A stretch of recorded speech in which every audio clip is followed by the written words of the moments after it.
Сіз білесіз бе, біздің денемізде тағы бір ми бар екенін? Жоқ, бұл сіздің екінші миыңыз туралы емес, ол сіздің асқазаныңда, шектеріңізде орналасқан.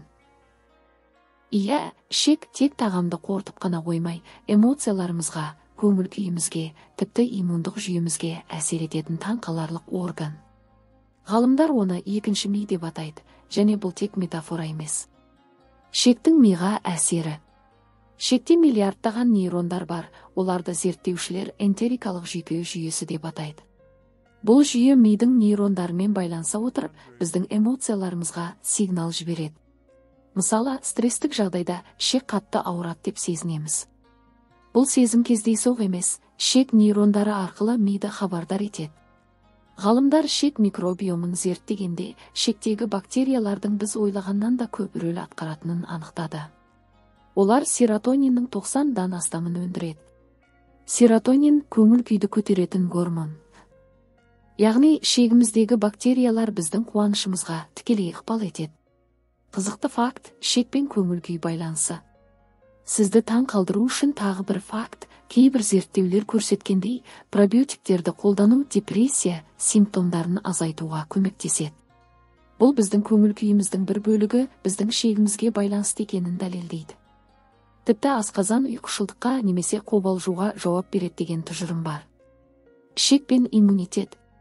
Шек тек көңіл күйге әсер етпейді. Оның тағы бір таңқаларлық қасиеті иммундық жүйені басқару. Шектегі микробиом бізді вирустар мен бактериялардан қорғайды.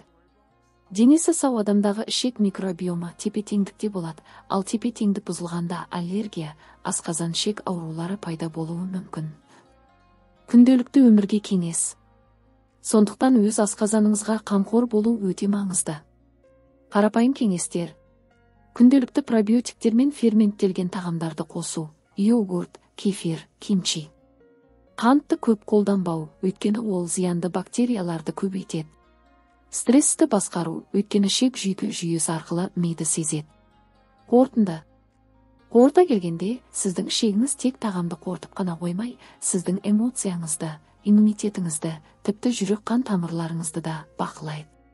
Сондықтан келесі жолы ішімде бір нәрсе дұрыс емес деп айтқанда, бұл тек сезім емес, денеңіздің сізге маңызды хабарламасы. Екінші миды тыңдаңыз, ол сіздің денсаулығыңыз үшін өте маңызды.